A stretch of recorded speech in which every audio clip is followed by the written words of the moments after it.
Tres. Buenas tardes, ingeniero.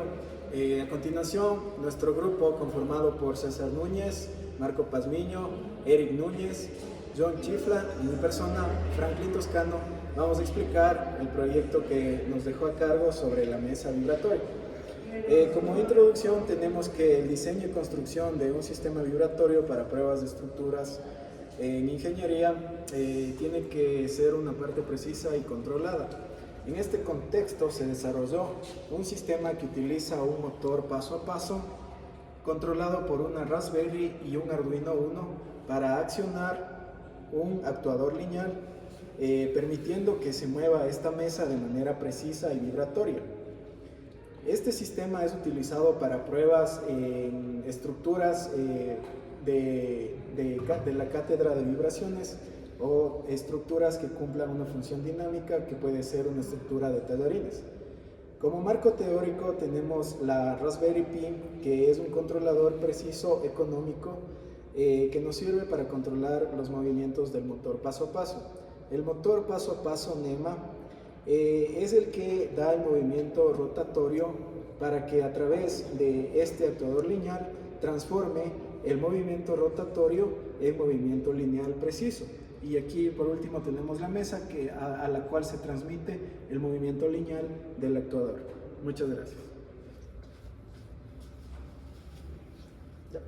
Bueno, también hay que recalcar sobre los sismos en Ecuador como marco teórico. Como sabemos, el Ecuador es uno de los países con mayor actividad sísmica en América Latina. Esto debido a la interacción entre la placa Nazca y la sudamericana. Esta condición geológica genera una gran cantidad de sismos cada año, como el último que fue en 2016 de Manabí, que tuvo una frecuencia sísmica de 7.8, y anteriormente uno más alto de 8.8 en 1906 en Esmeraldas. Bueno, generalmente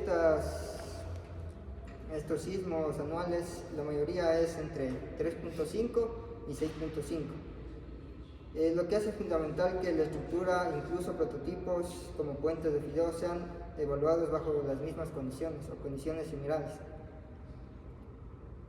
Bueno, también sobre el tipo del suelo y la frecuencia y amplitud de las vibraciones. Los suelos tienden a amplificar frecuencias y aumentar el riesgo de colapso de estructuras. Como por ejemplo, en Guayaquil, estaciones ubicadas en suelos flexibles, mostrando espectros picos de resonancia entre 0.5 Hz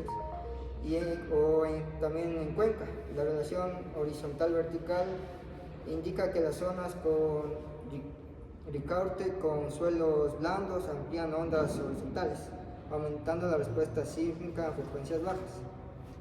Bueno. Yo les voy a hablar un poco acerca de los componentes que se han utilizado en la programación. Como un primer componente tenemos el motor, específicamente es el motor NEMA 34, el cual permite la oscilación de la estructura vibratoria. Aquí también podemos encontrar el display microstep, el cual permite permite el uso de la interfaz gráfica de manera táctil. También se encuentra la Raspberry Pi, la cual controla el sistema y la programación, y tiene una conexión vía GPIO y HDMI o USB. También están por aquí los cables Borne, los cables de alimentación y cables de señal, y esta estructura de aquí es la caja de control industrial. A continuación vamos a ir con los cálculos que hicimos para más o menos obtener la información para poder realizar la programación. Primero medimos la distancia que recorre el tornillo sin fin por cada revolución, la cual es de 5 milímetros por vuelta. Luego tenemos un microstepping que da 100 micropasos. Luego tenemos el motor NEMA 34, el cual tenemos una cantidad de 200 pasos. Entonces los micropasos que va a dar por vuelta va a ser 20.000 pasos, que serían los 200 pasos del motor NEMA por los 100 micropasos del microstepping. De ahí también tenemos que el recorrido del actuador es de 26.6 milímetros, lo que sería que al ubicarlo desde la mitad tendríamos un recorrido de 13.3 y por cada lado. Para tener un margen de seguridad disminuimos 1 milímetro a cada lado, lo que nos daría de 12.3 milímetros. De ahí tenemos los micropasos por ciclo, los cuales serían los micropasos que da por cada lado, que tenemos de 3.936 por cada ciclo, que serían 2, que nos daría 7.872 micropasos. Bueno, a continuación voy a explicarles los retos que se superaron a medida y cómo se realizó el proyecto. Bueno, a continuación teníamos el motor. Solo con este estábamos logrando llegar a una aceleración máxima, lo cual se intentó solo con la interfaz de la Raspberry Pi, la cual no fue suficiente. Así que integró un Arduino además. Aquí no se aprecia, pero detrás de la placa de plástico se encuentra la Raspberry Pi. La Raspberry Pi está conectada por puerto serial al Arduino. Estos mediante el pin 2 y 3 del Arduino están conectados al Step Driver, que es un modelo DM860H, el cual transforma los pulsos que nosotros mandamos del Arduino a señales que puede interpretar el motor. La conexión serial hace que se ejecute un código Python en la Raspberry Pi y en el Arduino se está ejecutando un código C++ orientado a objetos. También podemos observar un HDMI, el cual hace la interfaz para que se pueda ver la pantalla. Aquí tenemos la pantalla de funcionamiento. De ahí, como le explicaron mis compañeros, tenemos los limitantes y todo. Aquí la interfaz funcionaría táctil, poniendo inicial. Aquí podemos observar el motor que se empieza a desplazar. Desde la interfaz se puede cambiar la amplitud y regular la velocidad. Claro, aquí observamos una velocidad máxima, la cual el motor puede soportar una velocidad de 300 a 600 RPM. En este caso sería de 9 a 6 revoluciones por segundo.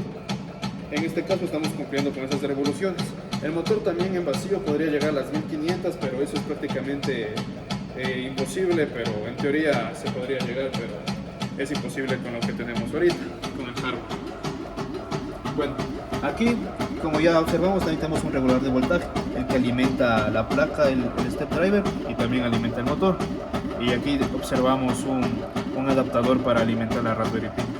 Bueno, continuando con la interfaz, aquí se puede regular, detener y controlar todo el motor. Aquí podemos reducirle el desplazamiento, la amplitud que podrá recorrer el sistema, haciéndolo su oscilación más rápida. Como recomendaciones tenemos que para edificios largos, para grandes, o sea, altos, se podría ocupar por las velocidades que estamos manejando. Este motor paso a paso, al no ser un servomotor y a ser un motor de potencia con bastante torque, no va a llegar a unas revoluciones esperadas que se necesitarían para satisfacer la amplitud y la distancia, la velocidad de desplazamiento que ya estamos para la mesa. En este caso se debería optar por un motor DC controlado por ancho de pulsos o un servomotor, pero siendo el más recomendable un motor DC. También se podría realizar algunas modificaciones en lo existente conservando el motor, el cual podría ser que se pueda el tornillo sin fin, a que cada revolución se mueva 5 milímetros, se podría ampliar los pasos del tornillo sin fin, pudiendo ser que por cada revolución se desplace unos 10 centímetros hasta pudiendo aumentar un poco más, para que la oscilación fuera súper más rápida en una revolución y solo se requería el control preciso en muy poco desplazamiento, pudiendo mantener la velocidad que estamos viendo ahora en un desplazamiento longitudinal.